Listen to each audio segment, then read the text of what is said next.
Hello YouTube.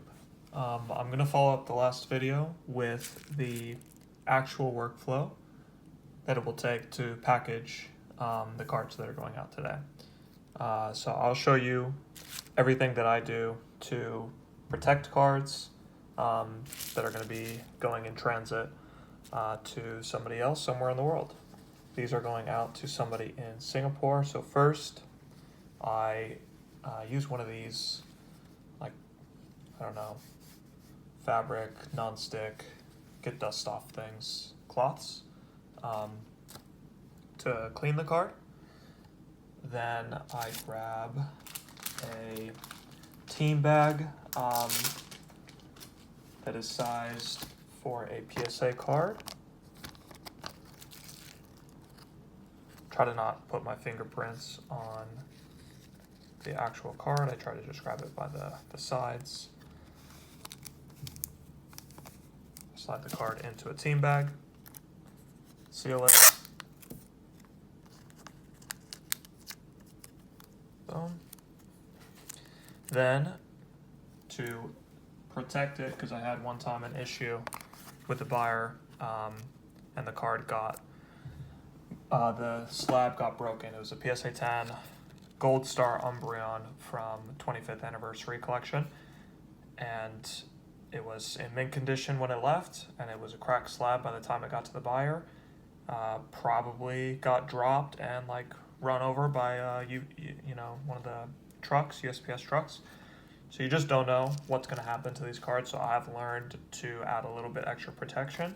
So I use these plastic, specifically for graded cards, these plastic protectors. And then I don't like to use tape. I think tape gets in the way of things. And it's a little bit harder for the buyer when they get the card to actually open the card. So I like to use rubber bands, a little bit cleaner process. I do one on the front, going horizontal, and one going vertical. Form a cross section, keeps it nice and secure. So the card is protected in there. It's protected from any outside pressure. For every single person that buys from me, I have little business cards, new vintage cards is my eBay. You can check out any of my listings. So I have this, and I include a free Japanese booster pack. The booster pack cost me about $2 per pack. It's a nice little thank you to anybody that buys from me. I factor it into my shipping costs, and gets me really positive reviews on my eBay.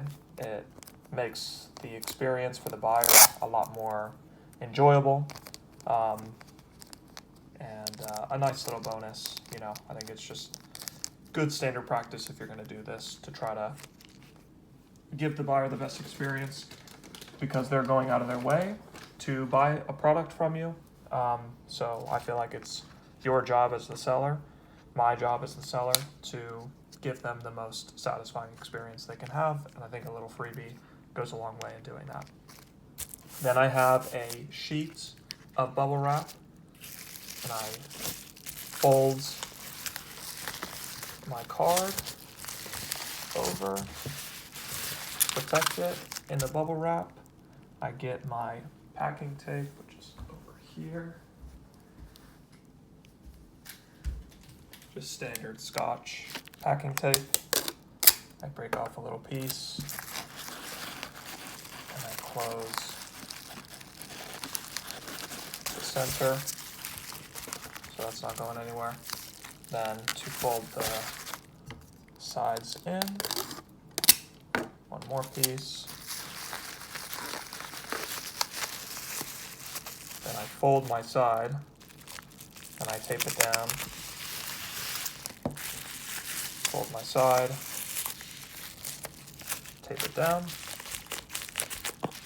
boom, and then you have a very secure, protected card inside of bubble wrap that then will go inside of, and this is a package that is going to be 8 cards in total to one buyer. So I put this inside of a 10 by 7 by 5 white box. I'll show you. looks like this. So I'll grab my card. And I'm not even sure if I can get 8 of these in one box, but I'm gonna try. So one goes there, one will go there, and then we'll see if we can get it 4 high. Okay. From here, I'm gonna do the rest, and then I'll, I guess, restart the video when I have finished packaging the rest of these. And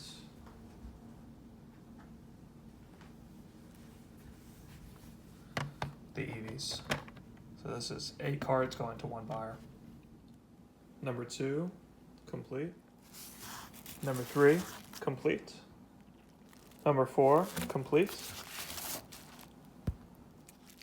Number 5, complete.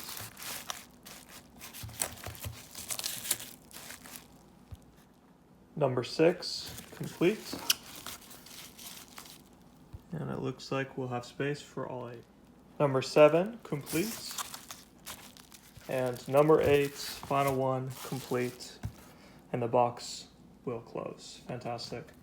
So next, I would usually put a little bit of protection on top, just in case there's a little bit of pressure from it being in transit. Then I have to weigh the box, find out the weight so that I can print the accurate shipping label. So I'm going to go ahead and do that, and I'll finalize this and show you the final product. All right, so let's see. Let's turn this on.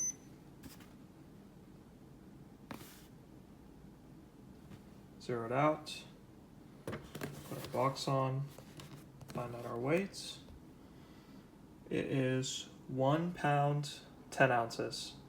So I'll go ahead and get that shipping label.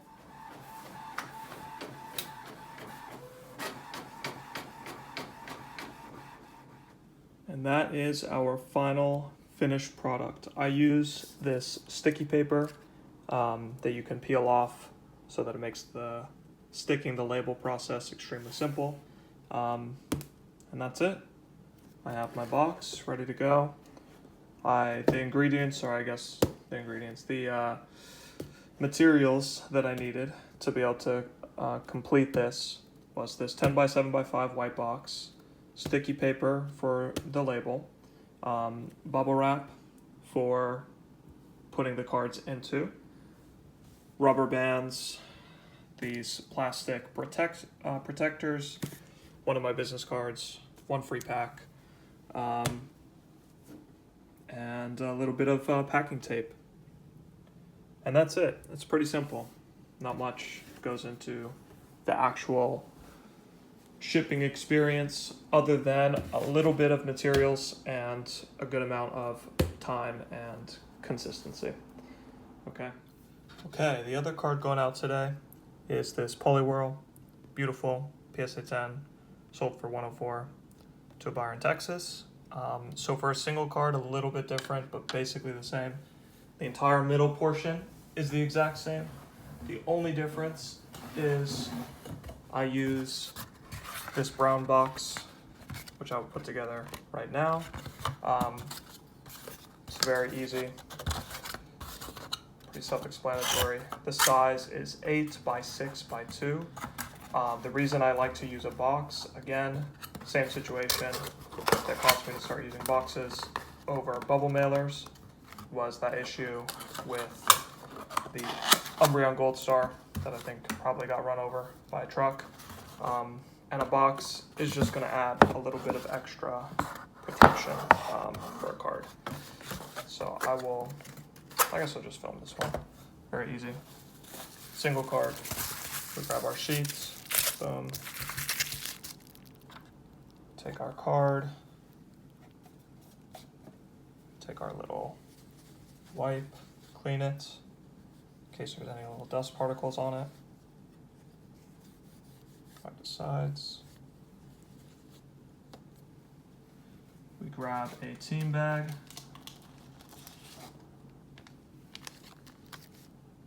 Put the card into our team bag.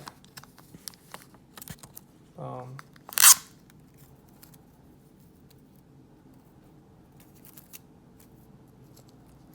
Fold it over.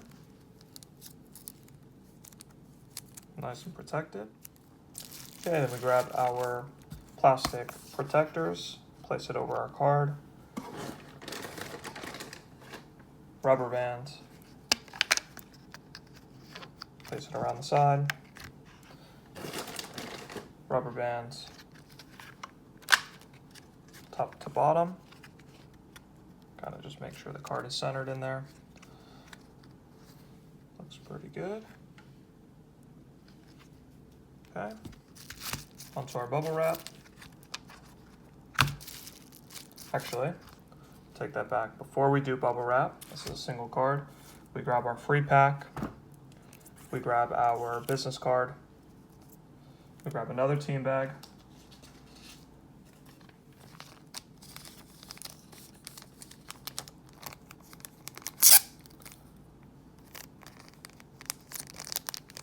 reload this, boom, put it on the outside, grab another rubber bands, over, and now we have our nice little package. Thank you to this buyer. This is such an awesome card. I love this card. 151 is a set, amazing set. We grab our tape, which is back over here.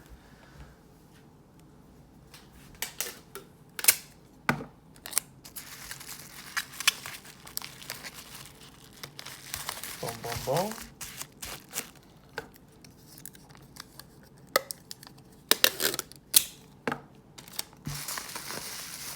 Fold it over, tape. Fold it over, tape. And there's our nice and neat little package that then goes into our brown box, you can see, which will then fold over, close, and any of the openings I like to add packing tape just in case. Protects the card a little bit more, protects the buyer a little bit more. Way too easy for somebody to open up a loose box, so I think adding packing tape around it can, you know, help protect the buyer a little bit. So I'll go ahead and do that and show you the final product. Okay, and there you have it. You can see anywhere where there was an opening, I've put some tape around it just so it can't be opened easily. Makes it a little bit harder on the buyer to open it when it gets to them, but this way nobody along the way is going to be tempted to open it. So I would suggest you do this with all your packages if you plan on doing this work. And that is all the work it takes to package and prepare any of your cards that are going to be going out for shipping that day. Not that much material cost. Very, very, very cheap material cost. Once you learn the flow of all the things that you need, having things prepared, you can probably package a card, you know, within 3 minutes, maybe a little bit less. It does not take much time at all, but it does take consistency.